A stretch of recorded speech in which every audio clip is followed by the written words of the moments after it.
Limbuwan readers क्लबद्वारा सञ्चालित यस कार्यक्रममा प्रत्यक्ष रूपमा जोडिनु भएका मलाई सुनिरहनु र सँगसँगै हेरिरहनु भएका तमाम आदरणीय मित्रहरूलाई म सर्वप्रथम नमस्कार, अभिवादन, सेवारो, जोजोलपा, फ्याफुल्ला, तसिदले, झोरले प्रणाम भन्न चाहन्छु। मलाई यस अवसर उपलब्ध गराउनु हुने लिम्बुवान रिडर्स क्लबका मित्र खगेन्द्र माखिमजी लगायत क्लबका सबै मित्रहरूप्रति म विशेष आभार पनि व्यक्त गर्दछु। आदरणीय मित्रहरू, विषयलाई प्रवेश गर्नुभन्दा पहिला म यहाँहरूलाई अलिकति छोटो आफ्नो परिचय दिन चाहन्छु। नाम त यहाँहरूलाई थाहा भइहाल्यो। मेरो स्थायी घर चाहिँ सिन्धुली हो। हाल बसोबास काठमाडौँ। करिब 2-3 दशकदेखि म काठमाडौँमा बस्दै आइराखेको छु।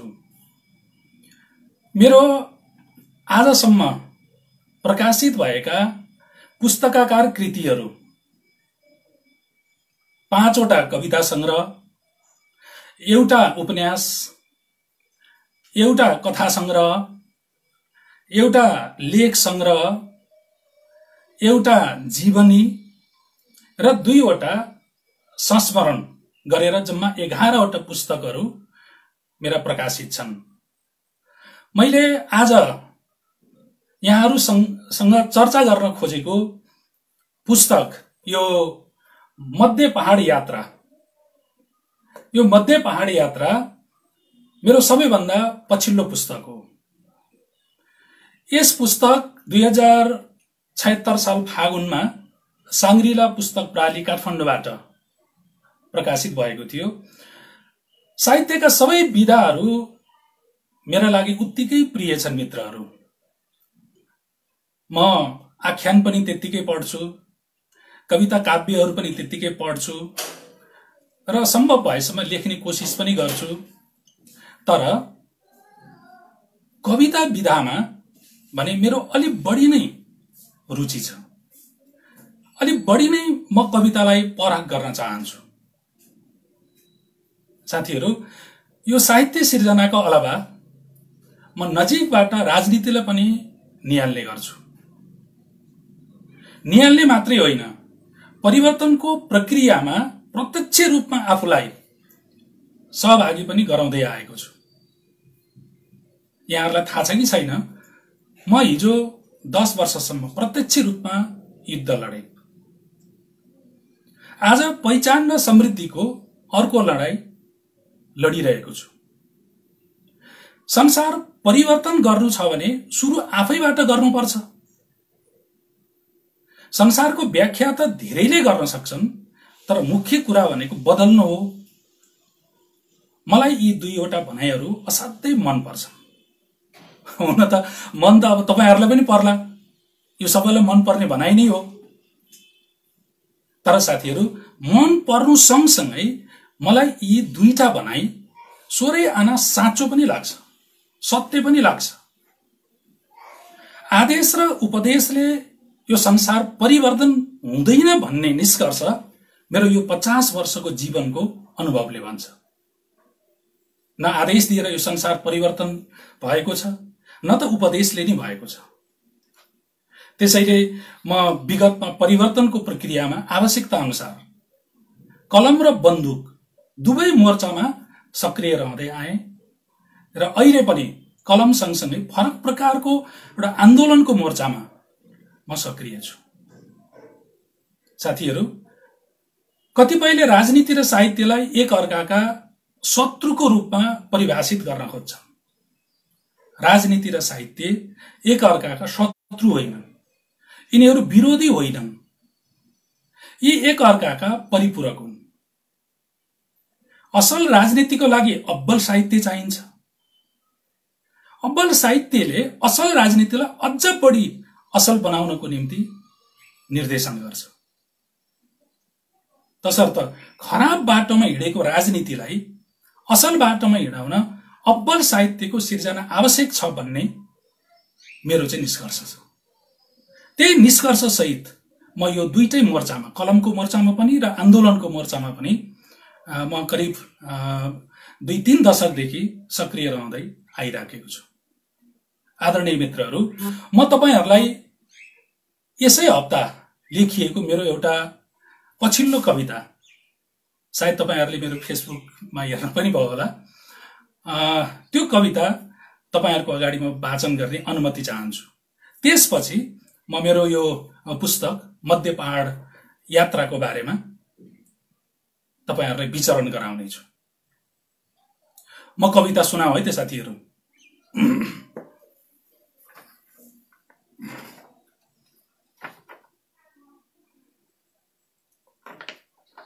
मेरो चाहिँ यो पढ्ने बेलामा चस्मा खोल्नु पर्ने छ, मेरो यो माइनस हो।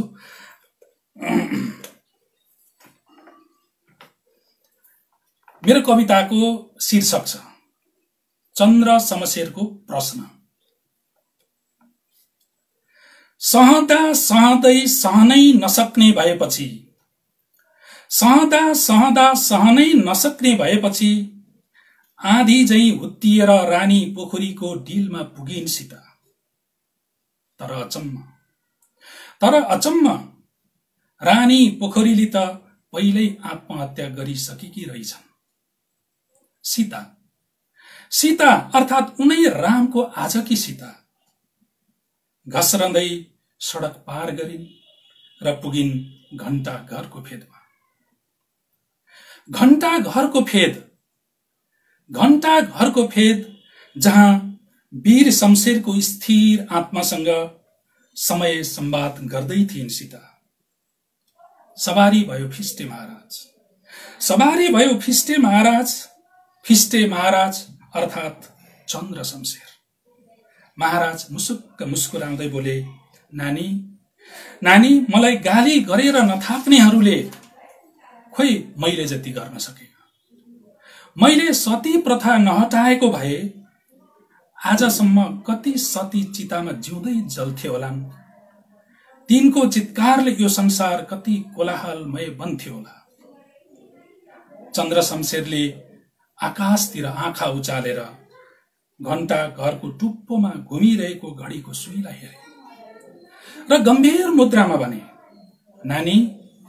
नानी वीर शमशेर महाराजले घण्टा घर त बनाइबक्स्यो, तर हामी श्रीतीनहरूले समयको गति बुझेनौं। समय भनेको केवल घण्टा घरको यही घडीभित्र घुम्ने घण्टा सुई र मिनेट सुईलाई मात्र बुझ्यौं। तर समय भनेको घडीका सुईहरू होइन रहेछन् नानी। समय भनेको त चेतना रहेछ, चेतना। एकछिन गम खाएपछि फिस्टे महाराजले सडकको किनाराभरि फुलिरहेका शिरीषका फूलहरूलाई देखाउँदै भने, सडकभरि फुलिरहेका यी शिरीषका फूलहरू नफुलुन् भनेर यिनका हाँगाहरू लास्दैमा, यिनका बोटहरू ढाल्दैमा बसन्त आगमन कहाँ रोकिँदो रहेछ र। पवित्र फूलहरूलाई क्रूर पैतालाले कुल्चेर जति नै मिलाएर शिरमा सजाए पनि आखिर शिर कहाँ सुन्दर देखिँदो रहेछ र। फिस्टे महाराज बोल्दा बोल्दै सुन्दर शिरीषको फूल सीताको शिरमा खस्यो। शिरीषको रुख जत्तिकै सुन्दर देखिन् सीता। उनी बिउझन मात्र के लागेकी थिइन्। घण्टा घरको घडीले बिहानीको स्वागतमा घण्टी बजायो, ट्वाङ ट्वाङ ट्वाङ। मित्रहरू, मैले मेरो चन्द्र शमशेरको प्रश्न भन्ने कविता यहाँहरूलाई वाचन गरे, सुनाए। अब म यो मध्य पहाड यात्रा पुस्तक कसरी जन्मियो यसको बारेमा थोरै पृष्ठभूमि अलिकति यहाँहरूलाई शेयर गर्न चाहन्छु। हामीले हाम्रो संविधानमा नागरिक सार्वभौम सत्ता सम्पन्न हुने कुरा त लेख्यौं, तर के संविधानमा लेखिएको अक्षर जस्तै जीवन व्यवहारमा हामी नागरिकहरू साँच्चै नै सार्वभौम सत्ता सम्पन्न भएका छौं त? सार्वभौम छौं? भयौं? शब्दमा नागरिक सार्वभौम, तर हेर्नुस् कर्ममा पार्टीभित्र पनि गुटभित्र पनि व्यक्ति सार्वभौम भएको देख्छु। जब एउटा व्यक्ति सार्वभौम हुन्छ, त्यो देशमा कहिल्यै पनि प्रगति हुँदैन, त्यो देश कहिल्यै पनि ऊर्ध्वमुखी हुँदैन। इतिहासको निर्माता त आखिर जनता हुन् नि, ज्ञानको स्रोत त आखिर जनता हुन् नि। त्यसकारण साथीहरू, ज्ञानको लागि जनतासँग प्रत्यक्ष संवाद नगरी हुन्न भन्ने निष्कर्ष सहित हामीले त्यतिखेर हाम्रो यो कार्यक्रमको नाम नै जनसंवाद भनेर राख्यौं। कार्यक्रमको थीमको हिसाबले हामीले असल राजनीति र समावेशी विकास छान्यौं। यहाँहरूलाई थाहा छ, राजनीति भनेको राज्य सञ्चालनको मुख्य नीति हो। सबै नीतिहरूको माउ नीति हो। मूल धमिलो भयो भने हामीले तल खोलामा जतिसुकै सङ्लो पानी खोजे पनि कहाँ सङ्लो पानी पाउँछौं? पाउँदैनौं। नेपालको राजनीति यति धेरै विकृत, भ्रष्ट र फोहोरले भरिएको छ कि अब यो यत्तिकै अगाडि बढ्न त सम्भवै छैन। एकचोटि सबै मिलेर यो राजनीतिको फोहोर मुहानलाई हामीले सफा गर्नै पर्छ। आजसम्म राजनीतिलाई सेवाको रूपमा नभएर पेशाको रूपमा बुझ्ने र बुझाउने काम नभएको छ। अब यसलाई उल्टाएर पेशा होइन सेवा है राजनीति भनेर हामीले स्थापित गर्नुपर्ने चुनौती हाम्रो अगाडि छ।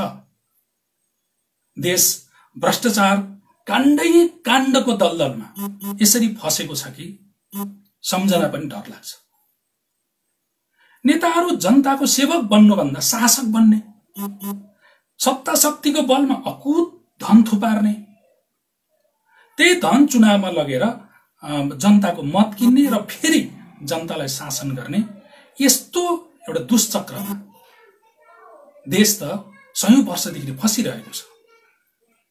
यस दुष्चक्रबाट देशलाई निकाल्न राजनीतिलाई असल नबनाइकन सम्भवै छैन। सुशासन र सदाचारको कुरा गर्ने हो भने नेताहरूको लागि गायत्री मन्त्र जस्तो भएको छ। यस दुष्चक्रबाट राजनीतिलाई बाहिर निकाल्ने उद्देश्यले असल राजनीतिको एउटा थीम हामीले त्यतिखेर बनायौं र जनतालाई अपील पनि गर्यौं कि अब आँखा खोलौं। हामीले आँखा खोल्ने अपील हाम्रो त्यो मध्य पहाडी यात्रा गरी हामीले गर्यौं। मित्रहरू, यो विकासको सूचकाङ्क हेर्ने हो भने एउटा अचम्मको तस्बिर देखिन्छ कि हाम्रो देशमा आधा शताब्दी लामो इतिहास बोकेको राष्ट्रिय योजना आयोग जो प्लानिङ कमिसन हो, त्यो एउटा हास्यास्पद संस्थाको रूपमा रहेको छ। जनताको अगाडि प्रहसन मञ्चन गर्ने भन्दा बाहेक विकासको क्षेत्रमा खासै उपलब्धिमूलक काम के गरेको छ त प्लानिङ कमिसनले? तपाई हामीले हेर्यौं भने खास केही गरेको छैन।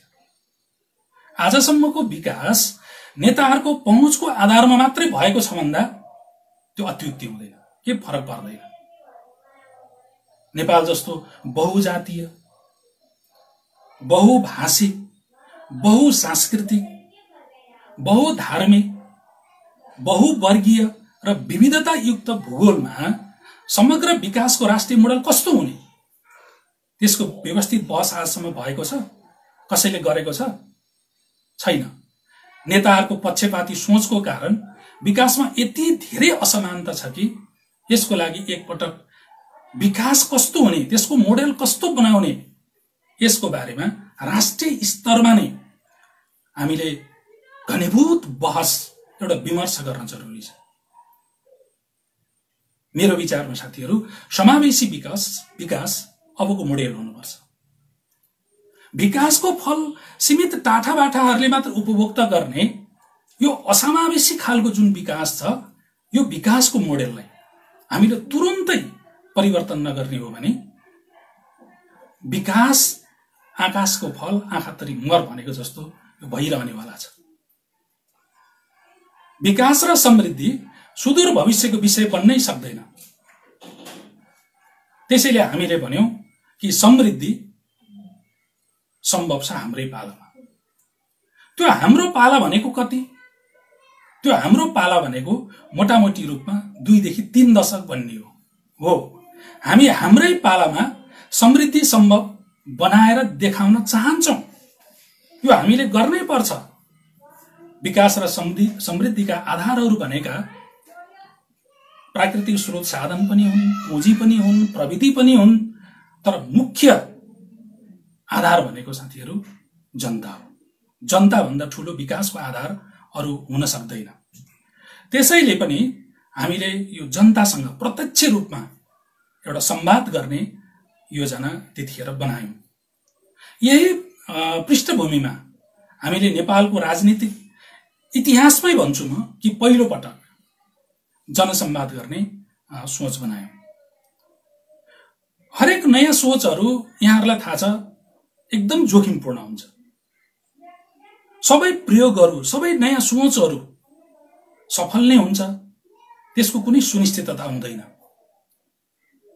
तर पनि हामीले त्यो जोखिम मोल्ने आँट गर्यौं। कुन मोडेलमा, कहिलेदेखि, कहाँ, कसरी, यस सवालमा हामीले झन्नै पार्टीभित्र त्यतिखेर 2 महिना जति गम्भीर विमर्श गरेका थियौं।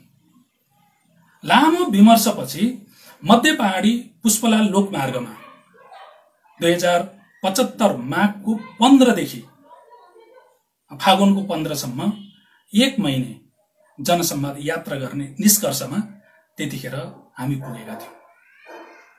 साथीहरु, म त्यसबेला तत्कालीन नयाँ शक्ति पार्टी नेपालको हेडक्वार्टरको सदस्य थिए।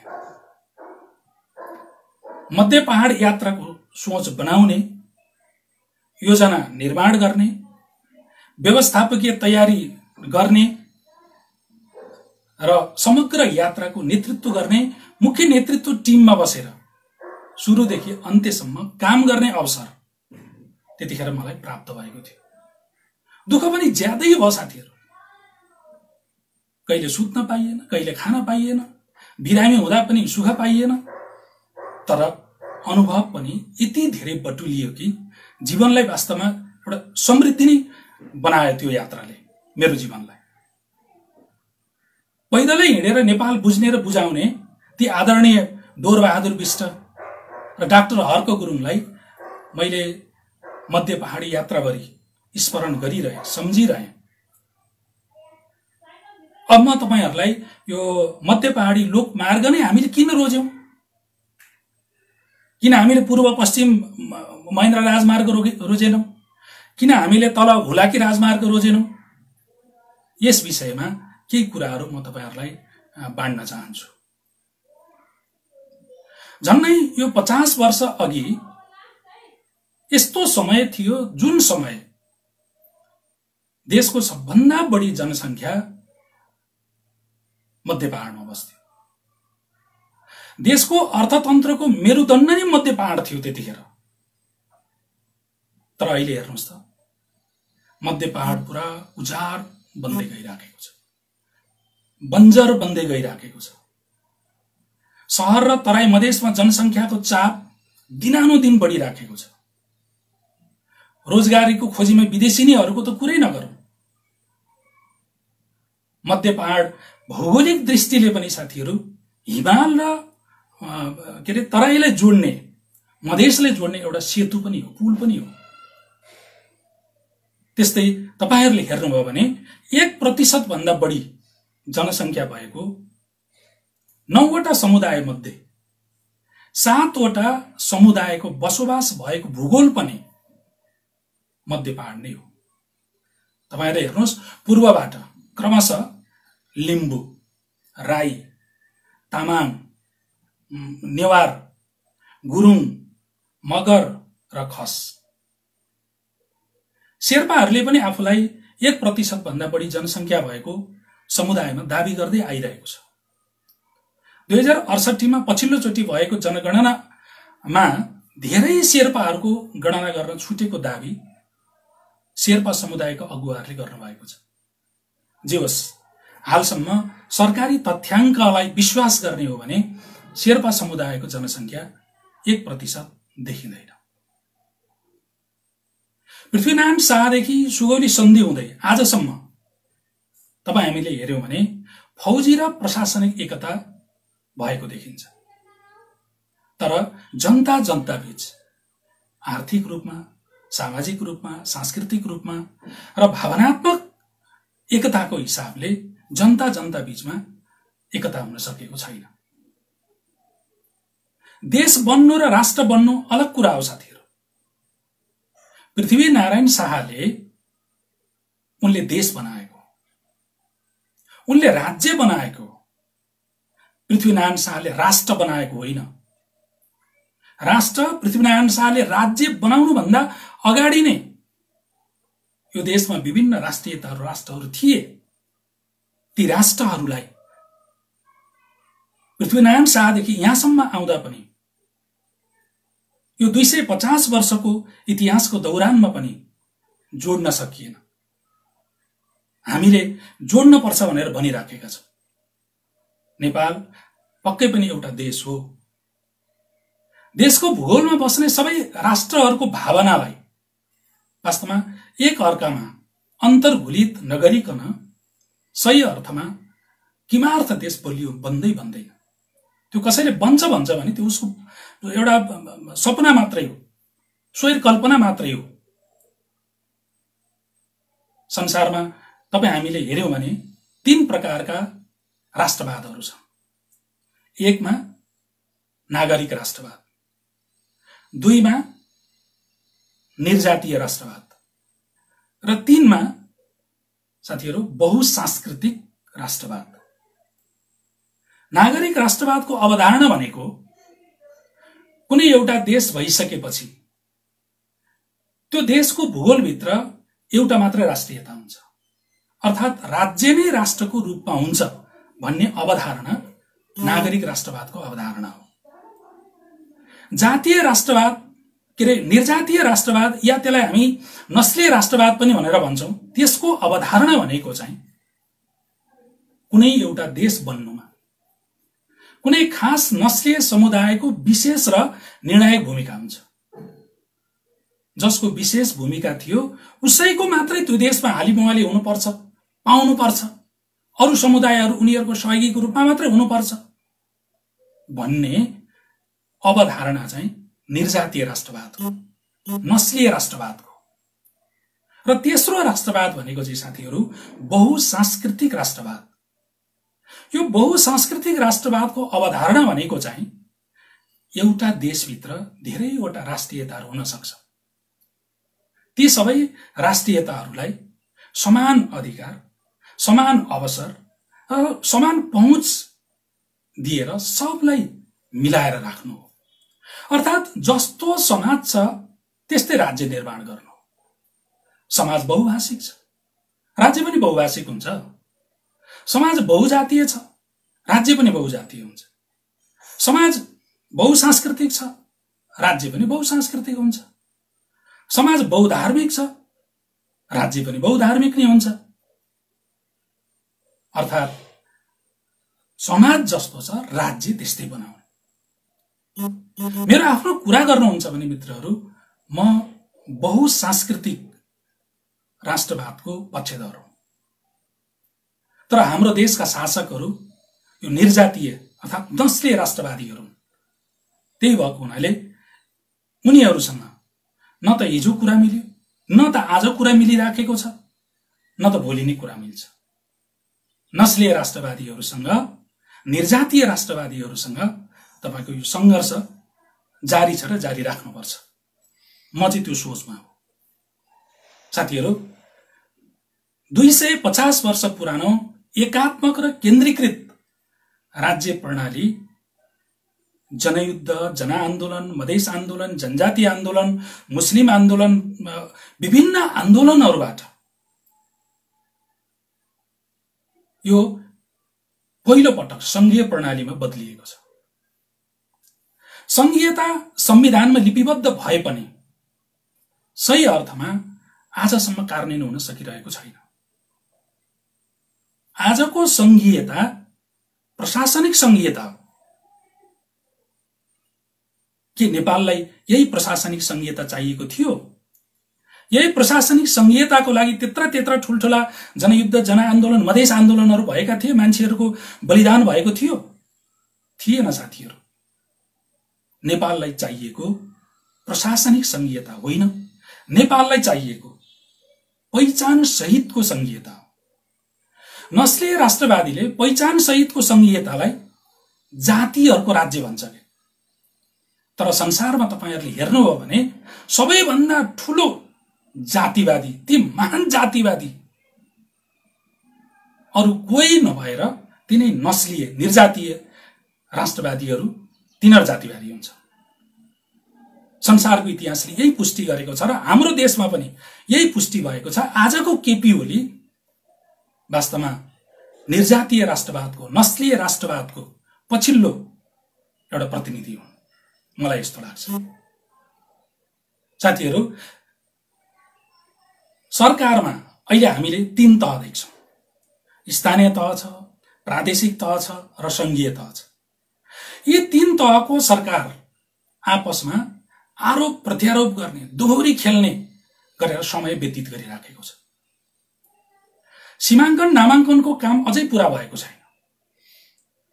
पूरा गरिएका सीमाङ्कन र नामाङ्कन पनि विवाद रहित हुन सकिरहेको छैन। मध्य पहाड प्रदेशहरूको नामाङ्कन र सीमाङ्कनको बारेमा सबैभन्दा बढी विवाद रहेको र असन्तुष्टिको आगो एकदम पुतपुताइरहेको एउटा ठाउँ हो।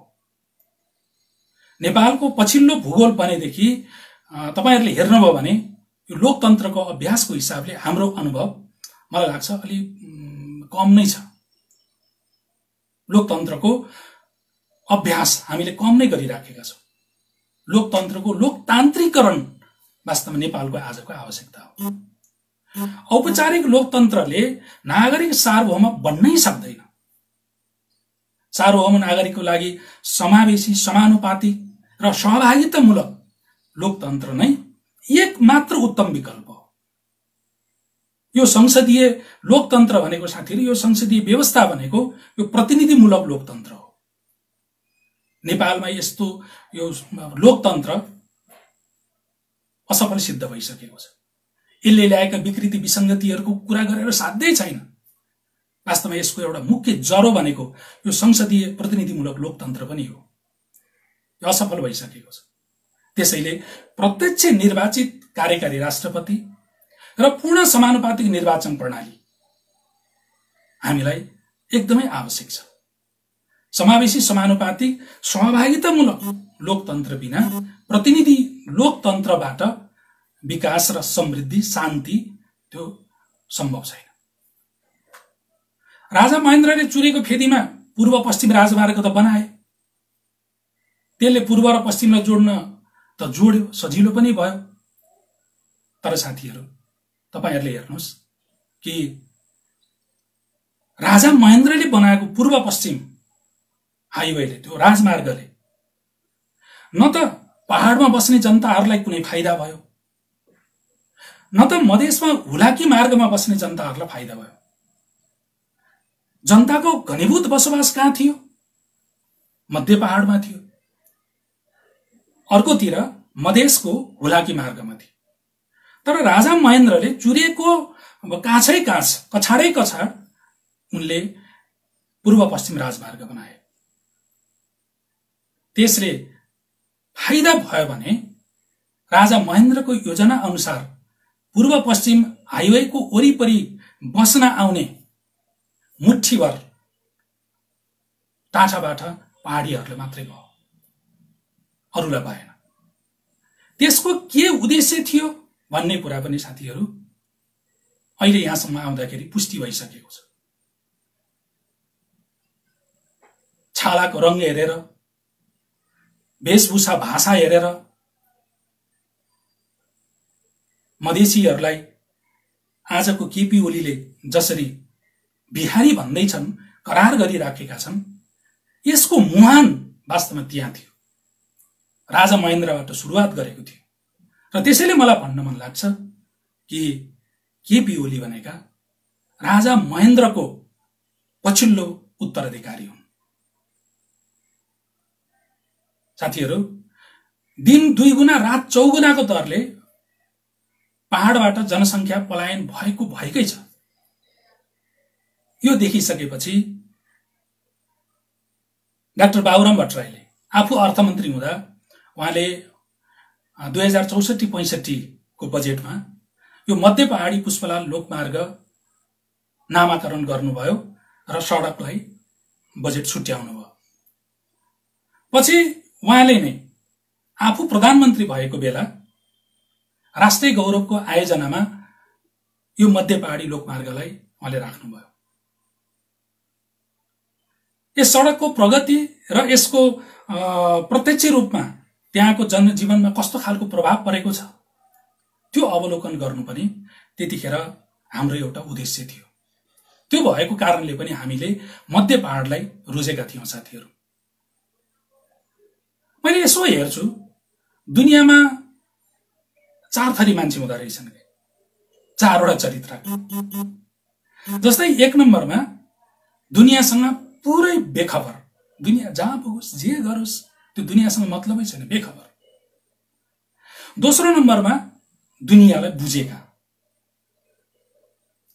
तेस्रो नम्बरमा दुनियाँलाई बुझ्ने मात्र हैन, दुनियाँको व्याख्या पनि गर्न सक्ने। र चौथो नम्बरमा चाहिँ दुनियाँलाई बुझ्ने, दुनियाँको व्याख्या गर्ने र दुनियाँलाई बदल्ने। यी 4 चरित्रका मान्छेहरू हाम्रो समाजमा या भनौं मानव समाजमा रहेका छन्। यो दुनियाँ बदल्ने भन्ने मान्छेहरू चाहिँ एक त औंलामा गन्न सकिने हुँदो रहेछ। दोस्रो कुरा चाहिँ यिनीहरू अलि पागल जस्ता पनि हुँदो रहेछन्। सामान्य एभरेज चेतनाबाट हेर्दाखेरि चाहिँ यिनीहरू पागल हुन् कि भन्ने पनि लाग्दो रहेछ। हामीले जब यो मध्य पहाडी यात्रा गर्ने कार्यक्रम बनायौं, हामीले थुप्रै मान्छेहरूसँग सुझाव लिँदाखेरि 1879 किलोमिटर लम्बाई भएको मध्य पहाडी लोकमार्गमा जनतासँग प्रत्यक्ष रूपमा भेट्दै जनसंवाद गर्दै 1 महिनामा तिमीहरूले किमार्थ यो सडक छिचोल्न सक्दैनौ, तिम्रो गन्तव्यमा पुग्न सक्दैनौ, यो दुस्साहस हो भनेर भन्थे। हामीले त्यो दुस्साहस गर्ने साहस गर्यौं। तिमीहरूको पागलपन हो भनेर भन्थे। हामी पागल बन्न मन्जुर भयौं। र साथीहरू, हामीले मध्य पहाडको यो पुष्पलाल लोकमार्गको झन्डै 1900 किलोमिटर लामो 1 महिना यात्रा निर्णय गर्ने तय गर्यौं। मलाई चाहिँ कस्तो लाग्छ भने कुनै पनि वस्तु बदल्नु भन्दा अघि त्यो वस्तुलाई हामीले गहिरोसँग अध्ययन गर्नुपर्छ, बुझ्नुपर्छ। आफूले मात्रै बुझेर त भएन। त्यो वस्तु बदल्नको लागि अरूको पनि सहयोग चाहिने हुनाले अरूलाई पनि बुझाउन आवश्यक हुन्छ। हाम्रो देश नबदलिनेको एउटा कारण यो देशलाई नबुझेर र यो देशलाई नबुझाएर पनि हो भन्ने लाग्छ मलाई।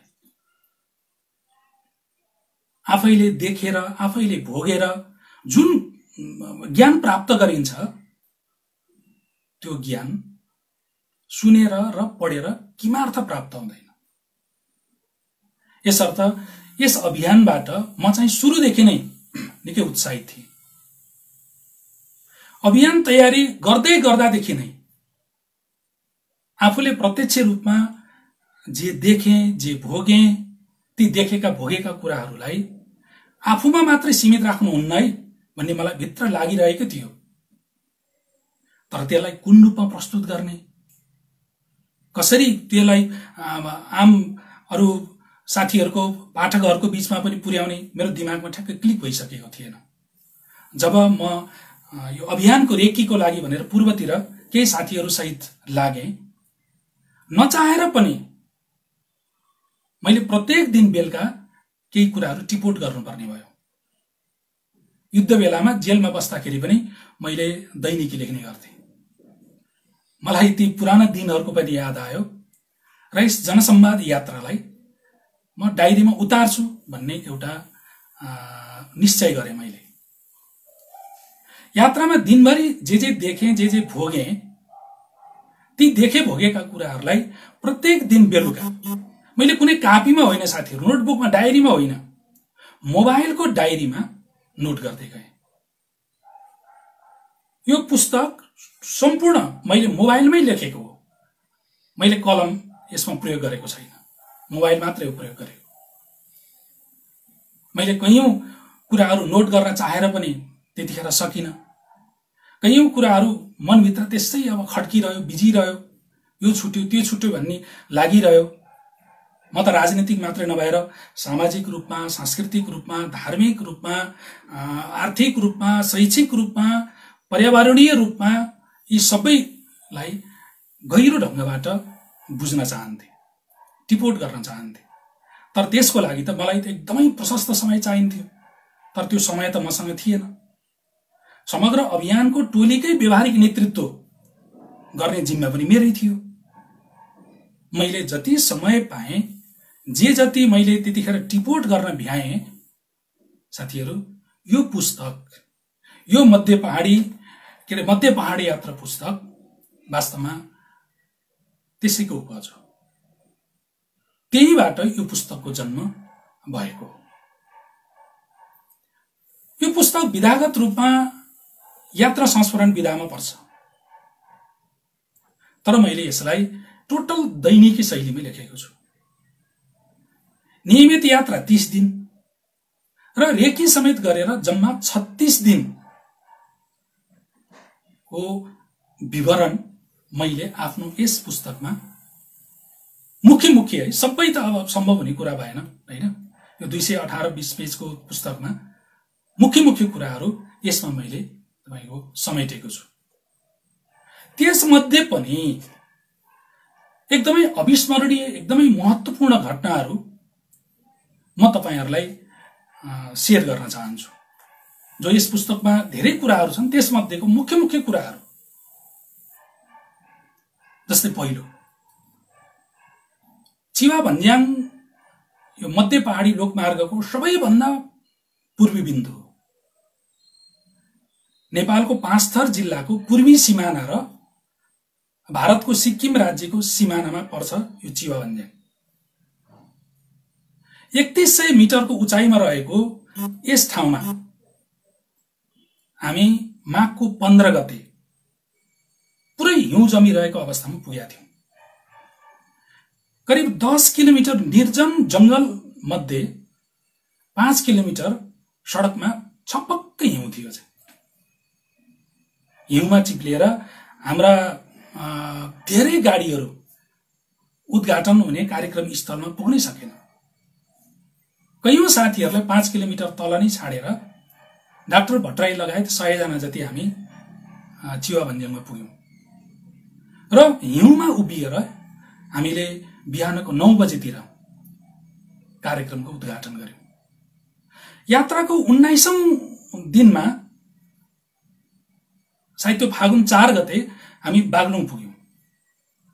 बागलुङ र पूर्वी रुकुमको सीमा क्षेत्रमा 5 फिटसम्म हिउँ जमेको छ है। त्यो पनि अलिअलि होइन, 7 किलोमिटर जति भागमा 5 फिट हिउँ जमेको छ। त्यहाँबाट यात्रा अगाडि बढ्न सम्भव छैन भन्ने खालको रिपोर्ट हामीले प्राप्त भइरहेको थियो। तैपनि हामीले हरेस खाएनौं र त्यो हिउँ जमेको क्षेत्रमा अरु केही साथीहरू सहित हामी अगाडि गयौं। त्यहाँ मैले आफैले नेतृत्व गरेको थिएँ। त्यो 7 किलोमिटर हिउँ जमेको क्षेत्र क्रस गरेर जान सक्यौं भने हामी रुकुममा पुगिहाल्थ्यौं। त्यो 7 किलोमिटर यदि क्रस गर्न नसकेको खण्डमा हामीले 300 किलोमिटर घुमेर पूर्वी रुकुममा पुग्नु पर्थ्यो। कहाँको 7 किलोमिटर, कहाँको 300 किलोमिटर। त्यसो भएको हुनाले हामीले आँट गरेर त्यो एकचोटि हेरौं न त भनेर हामी त्यहाँ पुग्यौं।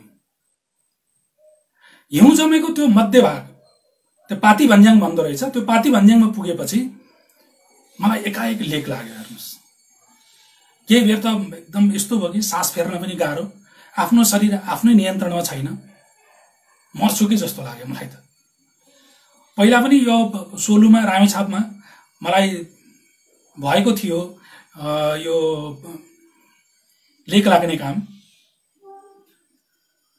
तर त्यहाँको जस्तो भएको थिएन। म त यति आत्तिएँ हेर्नुहोस्, तर पछि बिस्तारै सहज हुँदै गयो। रात पनि पर्यो र हामी त्यो पातीभन्ज्याङ भन्ने ठाउँबाट फर्केर फेरि बागलुङतिर नै आयौँ। भोलिपल्ट बिहानैदेखि त्यो बाटोको हिउँ पन्साउनको लागि विभिन्न उपायहरू हामीले खोज्यौँ। बाबुराम भट्टराई लगायत उहाँको सुरक्षा र सचिवालय टिम चाहिँ त्यो बाटोबाट आउने र अरूलाई चाहिँ त्यो बाटोबाट नआउन, त्यो 300 किलोमिटर घुमेर आउनको लागि हामीले खबर पठायौँ। त्यो 5 फिटसम्म जमेको जो हिउँमाथि कहिले हामी हिँड्दै त कहिले दायाँ बायाँ गाडीमा चिप्लिँदै हुर्रिँदै यस्तो जोखिमपूर्ण ढङ्गबाट हामीले त्यो बाटो क्रस गर्यौं र हामी पूर्वी रुकुमको लुकुम भन्ने एउटा गाउँमा पुग्यौं। हिउँमाथि गाडी चिप्लाएर त्यसरी यात्रा गरेको मेरो जीवनको त्यो पहिलो घटना थियो। त्यतिखेर चाहिँ मलाई बाँचिएला भन्ने जस्तो पनि लागेन के, कहिले यता ठोकिया छ, कहिले उता गएको छ, अलिकति चिप्ल्यो, कहाँ तल पुगिन्छ। हामी त्यस्तो एउटा जोखिमको बीचबाट पनि हामी सुरक्षित ढङ्गबाट गन्तव्यमा पुग्यौं। त्यसपछि साथीहरू लास्टमा पनि के अन्तिममा पनि हामी डोटीतिर पुगिसकेपछि मौसम एकाएक बिग्रियो चाहिँ, पानी परिया छ, चिसो हावा लागेको छ, सबै भयो। जब हामी डडेलधुरा डोटीबाट उता पुग्यौं, हिमपात सुरुवात भयो। बैतडीको गोठाला पानीमा हाम्रो कार्यक्रम समापन गर्ने योजना थियो। हामीले त्यहाँ राम्रै तयारी पनि गरेका थियौं, तर कार्यक्रम सुरुवात नहुँदै सिमसिम पानी पर्यो। पानी परेको एकछिनमा तपाईको हल्का हिमपात भयो र सँगसँगै तपाईको त्यहाँ हावा पनि चल्यो।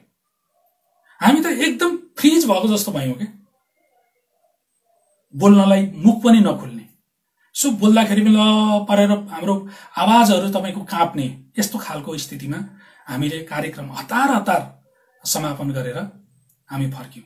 फर्किँदाखेरि यता बैतडी, डडेलधुरा र डोटीको करिब 50 किलोमिटर क्षेत्रमा कहीँ पुरै बाक्लो 4-5 फिट हिउँ, कहीँ ठिकैको, कहीँ पातलो, तर 50 किलोमिटर हिम क्षेत्र पार गरेर, त्यो जोखिम पार गरेर हामी फागुनको 16 गते कैलालीमा आइपुग्यौं। हाम्रो एउटा तपाईको यो यात्राको रोचक पक्ष यो थियो। अब दोस्रो कुरा तपाईहरुलाई सुनाउँछु म। रुकुमको चौरजारी र जाजरकोटको सदरमुकाम खलङ्गा, त्यो बीचमा चाहिँ भेरी नदी बग्छ। हेर्नुस्, पैदल आवत जावत गर्नको लागि एउटा झोलुङ्गे पुल छ, तर चारपाङ्ग्रे या चाहिँ भनौं सवारी साधनको निम्ति, चारपाङ्ग्रे सवारी साधनको निम्ति चाहिँ त्यहाँ पुल बनिसकेको छ। रमाइलो कुरा त पुल बन्न थालेको 10 वर्ष भएछ के त्यहाँ। त्यो 10 वर्षसम्म अहिले पनि पुल बनेकै छ, तर बनिसकेको छैन। प्रत्येक चुनावमा सबै नेताहरूको भोट माग्ने एजेन्डा चाहिँ त्यही पुल हुँदो रहेछ। सबैले त्यही पुलले देखाएर भोट माग्ने, भोट जितिसके पछाडि पुललाई बिर्सने। 50 मिटरको पक्की पुल नहुँदा झन्डै 200 किलोमिटर घुम्नु पर्ने बाध्यता। हामी बिहान 5 बजे उठेर हिँडेका थियौं र हामीले तपाईको जाजरकोटको खलङ्गामा पुग्दाखेरि दिउँसो ठ्याक्कै 12 बजेको थियो। 200 किलोमिटर बाटो पुरै घुम्नु पर्ने, यता सल्यान हुँदै सुर्खेत हुँदै घुम्नु पर्ने। एउटा पुल नहुँदा, 50 मिटरको पुल नहुँदा त्यहाँको जनताहरूले कसरी दुःख पाइराखेका छन्।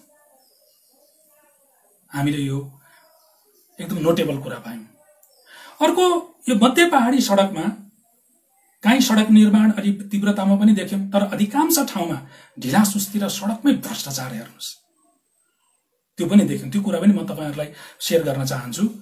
सो सिन्धुलीको खुरकोटबाट नै हामीले मध्य पहाडीको बाटो छोडिसकेका थियौँ, किनकि त्यहाँबाट कतिपय ठाउँमा ट्र्याक नै खुलेको थिएन। सिन्धुलीको खुरकोटबाट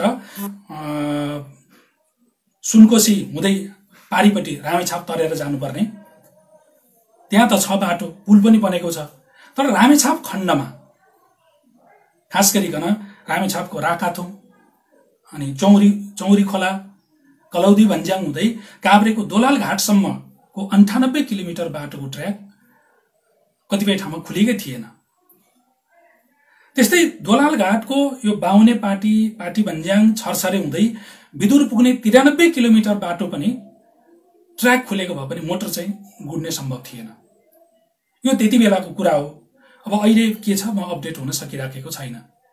त्यसैले हामी सिन्धुलीको खुरकोटदेखि नुवाकोटको विदुरसम्मको 191 किलोमिटर मध्य पहाडी लोकमार्गको बाटो हामीले छाड्यौं, हिँड्न सकेनौं, सम्भव भएन। त्यस्तै साथीहरु, जाजरकोटमा पुगेपछि अझ हामीले एउटा अनौठो त्यहाँ के देख्यौं भनेदेखि जाजरकोटको कार्की गाउँदेखि झाप्रसम्मको खण्डमा ट्र्याकै नखोली क्या, कागजी जाँच पास गराएर ठेकदारहरूले पैसा चाहिँ भुक्तानी लिएर खाइसकेको छ। मध्य पहाडी लोकमार्गको ट्र्याक निर्माण अन्तर्गत जाजरकोट खण्डमा जतिको व्यापक भ्रष्टाचार अरू ठाउँमा भएको हामीले पाएनौं। जसरी हामी रामेछाप, सिन्धुपाल्चोक, नुवाकोट र यो जाजरकोटको केही भागमा मध्य पहाडीको ट्र्याक ठाउँ ठाउँमा नखुलेको हुँदा जसरी वैकल्पिक बाटो प्रयोग गर्न बाध्य भएका थियौं, त्यसैगरी अछाममा पुगेपछि अछाम र बाजुराको बीचमा बग्ने सेती नदीमा एउटा पुल नबनिसकेको कारणले हामी लाग्नुपर्ने बाजुरातिर, तर हामी लाग्यौं डोटीतिर, किनकि त्यहाँ उता बाजुरा जान सम्भव थिएन र त्यहाँ हामीले केही किलोमिटर बाटो मध्य पहाडीको छोड्यौं। र जब हामी सुदूरपश्चिम प्रदेश प्रवेश गर्यौं, अब त्यो प्रदेशमा गइसकेपछि चाहिँ बाटो त अलि साँगुरो, तर सबै ठाउँमा पिच गरेको, कालोपत्री गरेको बाटो नै हामीले पायौं। त्यहाँ हामीलाई खासै यातायातको लागि चाहिँ दुःख भएन। अब हामीले मध्य पहाडी यात्राभरि अर्को एउटा देखेको पीडा चाहिँ के हो भने साथीहरु, पानी हो, पानीको दुःख। पूर्वको आठराईदेखि हलेसी, मन्थली, सल्यानटार, के भन्छ बालुङटार, चौरझारी हुँदै लास्ट वहाँ बैतडीको पाटनसम्म पुग्दा पनि पानीको हाहाकार हामीले देख्यौं। तल अरुण बगिराखेको छ, त्यत्रो दुधकोशी बगिराखेको छ, तामाकोशी बगिराखेको छ, बुढी गण्डकी, मर्स्याङदी, भेरी बगिराखेको छ। तर तिनै नदी किनारामा जमिनहरू बाँझो छ, पटपटी फुटेको छ। ती नदी किनारामा बसोबास गर्ने नागरिकहरूले पानी खान नपाएर काकाकुल जस्तो उनीहरू तडपिरहेको छ। जलस्रोतको दोस्रो धनी देश भनेर हामी गर्व गर्छौं, तर आजसम्म सरकारको जलस्रोत सम्बन्धी एउटा राष्ट्रिय उपयोग नीति के हो त? हाम्रो देशको राष्ट्रिय पानी उपयोग नीति के हो? त्यो हामीले प्रश्न देखेनौं। जसले गर्दाखेरि पानीहरू खेर गइराखेको छ, जनताहरू तडपिराखेका छन्, जमिनहरू बाँझो भइराखेका छन्। यो त पानीको दुःख थियो। अब म तपाईहरुले केही सुखद कुराहरू पनि बाँड्न चाहन्छु। जस्तै एउटा स्कुलको कुरा म तपाईहरुलाई सुनाउन चाहन्छु। खोटाङको दिक्तेलमा सुभद्रा मदन फाउन्डेसनद्वारा सञ्चालित स्कुल नेपालको सन्दर्भमा साँच्चै त्यो एउटा मोडेल स्कुल नै रहेछ के। यस स्कुलमा पाठ्यक्रम त पढाउने कुरा भइहाल्यो, पाठ्यक्रम सँगसँगै त्यहाँ जीवन पढाइदो रहेछ के, समाज पढाइदो रहेछ। पढाउने मात्रै होइन, यो संसारलाई बदल्न पनि सिकाइदो रहेछ त्यो स्कुलमा। हामी त्यतिखेर जाँदा 42 जिल्लाका 38 जातका असाध्यै न्यून आय स्तर भएका 150 भन्दा बढी विद्यार्थीहरू अध्ययनरत थिए। त्यो स्कुल कृषि वैज्ञानिक मदन राईजीले सञ्चालन गर्नुभएको रहेछ। यो अव्यावहारिक र अवैज्ञानिक शिक्षाको कारणले समाजमा अयोग्य र बेरोजगारहरूको पल्टन दिनानुदिन वर्षै पछि जन्मिरहेको देशमा एउटा स्वाभिमानी, सुयोग्य, श्रमशील, संघर्षशील, सृजनशील नागरिकहरू जन्माउन अहोरात्र लागिरहने ती कृषि वैज्ञानिक मदन राईलाई हामीले त्यतिखेर स्याल्युट गर्यौं। मित्रहरूसँग पनि समय छ भने एकचोटि त्यो स्कुल भिजिट गर्दा राम्रै हुन्छ भन्ने सुझाव पनि म राख्न चाहन्छु।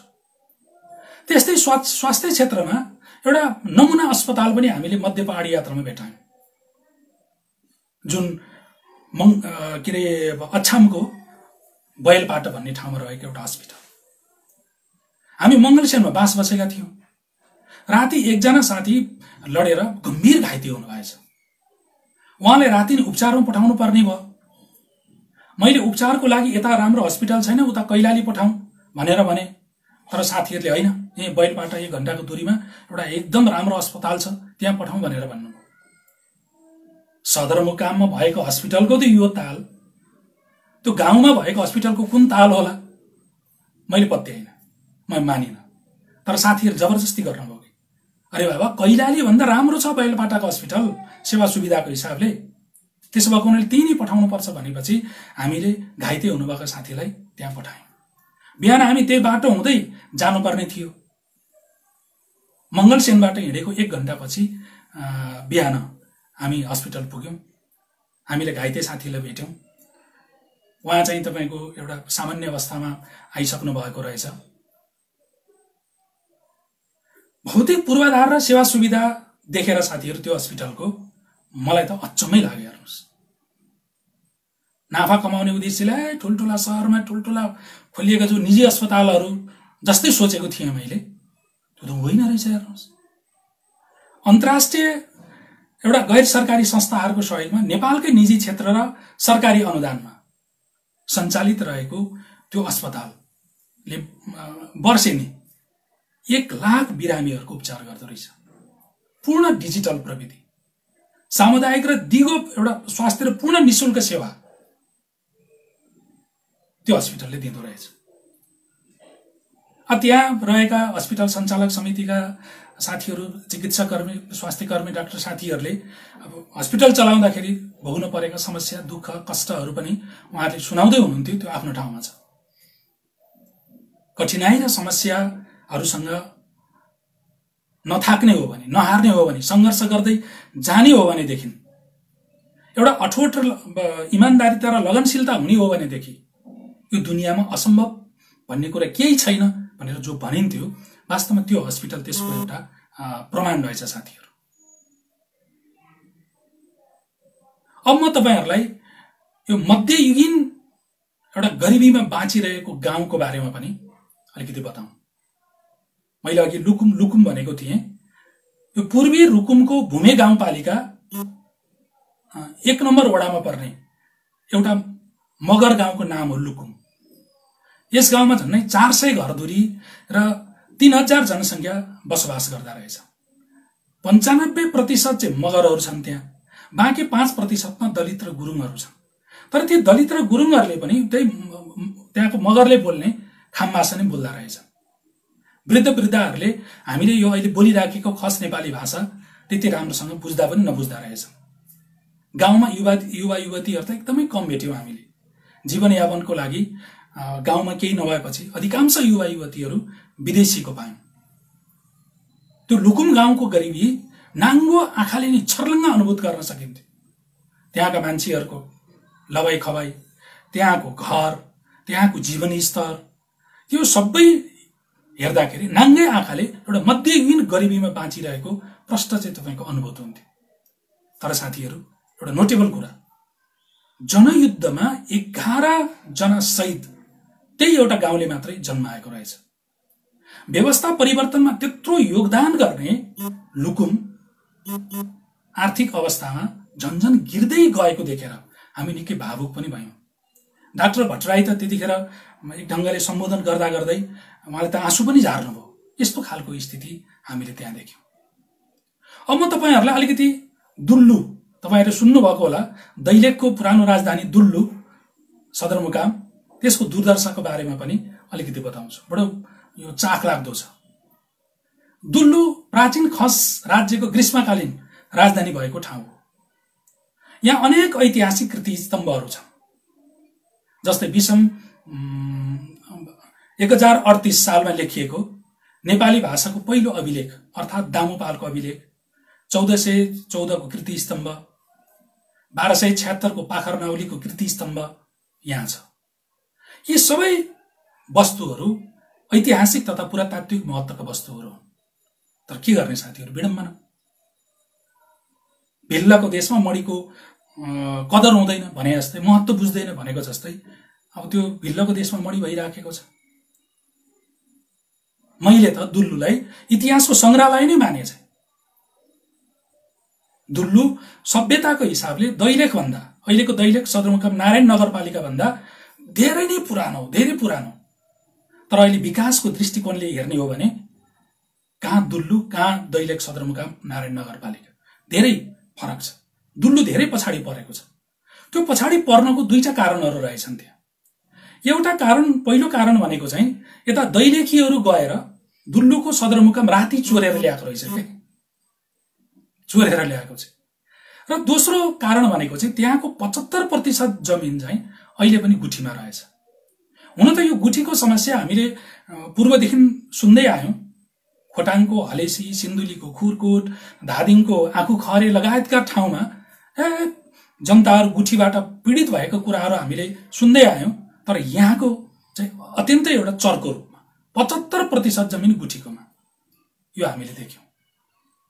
र साथीहरू, सदरमुकाम चोरेको कारण नै भन्नुपर्छ, दुल्लुवासीहरूको मनमा चाहिँ दैलेखीहरूप्रति निकै त्यो आक्रोश, एउटा रिस पनि रहेछ कि सदरमुकाम चोरीलाई लिएर उनीहरूले एउटा उखानै बनाएको रहेछ, दुल्लुका उल्लु दैलेखी चोर। राति निदाएको बेला आएर सुटुक्क चोरेर लगेको रहेछन् कि उनीहरूले। आखिर राति आएर चोरेर लगेको जो सदरमुकाम उनीहरूले अहिलेसम्म जो फर्काउन सकेका छैन, त्यही भएर उनीहरूले आफूलाई हामी दुल्लुका उल्लु भनेर पनि भन्दा रहेछ। अब म तपाईहरुलाई एउटा अर्को घटना पनि यहाँ राख्न चाहन्छु। हामी जब डोटीमा पुग्यौं, डोटीको नगरपालिकामा आयोजित कार्यक्रममा त्यहाँकी मेयर माला मलासेले सदरमुकाम वरिपरि, डोटी सदरमुकाम वरिपरि करिब 300 वटा छाउगोठहरू छ भनेर हामीलाई बताउनु हो।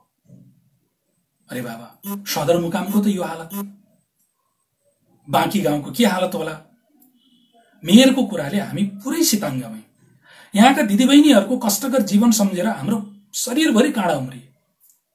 21औं शताब्दीमा पनि महिलाहरूले संस्कृतिको नाममा यस्तो विकृति भोग्नु भनेको असाध्यै लज्जास्पद विषय हो, पीडाको विषय हो।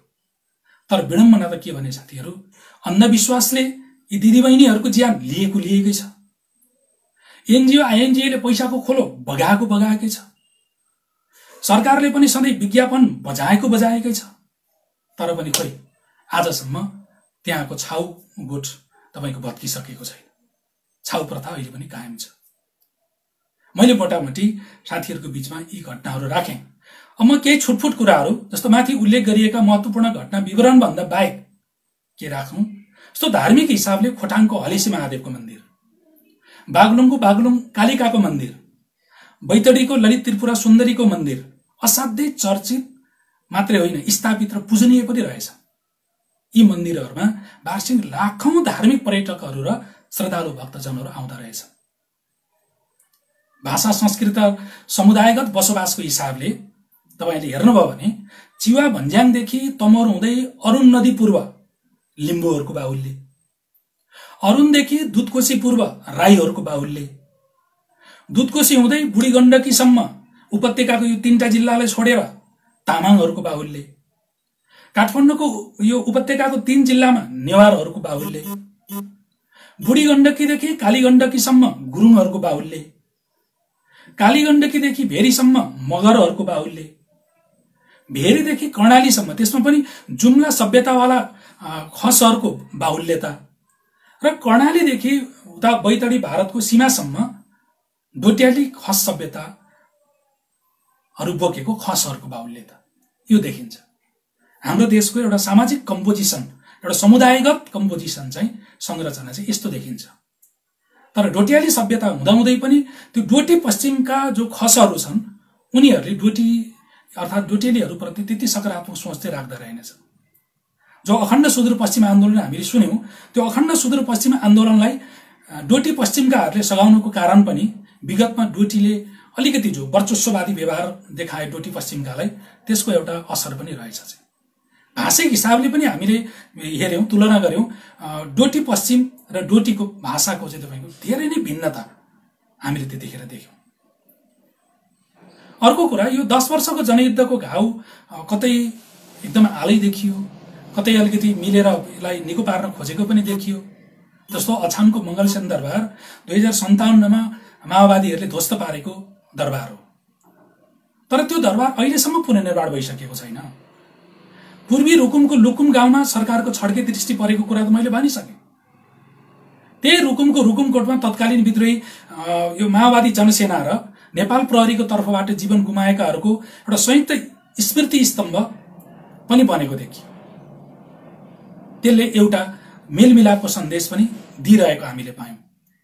पूर्वमा तेह्रथुमको बगालेमा जहाँ 21 जनाको शहादत भएको थियो, सामूहिक हत्या भएको थियो, त्यो स्थलमा आजसम्म पनि एउटा राम्रो शहीद स्मृति पार्क बन्न सकिराखेको छैन। यस्तो पनि देख्यौं हामीले। अर्कोतिर साथीहरू, यो सिन्धुली लगायत केही जिल्लाहरूलाई छोडेर बसाई सराईको दर यति तीव्र देख्यौं कि तेह्रथुममा त हामीले यस्तो पनि सुन्यौं। एउटा तेह्रथुमको कार्यक्रम, संक्रान्ति बजारको कार्यक्रममा त्यहाँ हामीलाई उहाँहरूले के सुनाउनु भयो भने 2018 सालमा तेह्रथुममा 4 लाख जनसंख्या थियो रे। 2075 सालमा आइपुग्दाखेरि त्यो जनसंख्या घटेर 1 लाख मात्रै बाँकी छ रे। कस्तो डरलाग्दो कुरा।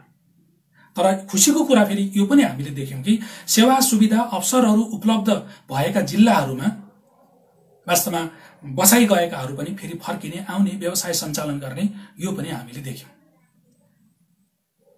साथीहरू, मैले अब यी कुराहरू जो चर्चा गरेँ, अब 30 दिनको दौरानमा योभन्दा धेरै कुराहरू देखियो, भोगियो, जुन कुरा मैले विस्तृत रूपमा आफ्नो यो पुस्तकमा मैले लेखेको छु। यहाँहरूले एकपटक यो पुस्तक मध्य पहाड यात्रा पढ्नुभयो भने मध्य पहाडको बारेमा धेरै नै कुरा जानकारी हुनेछ भन्ने विश्वास मलाई छ।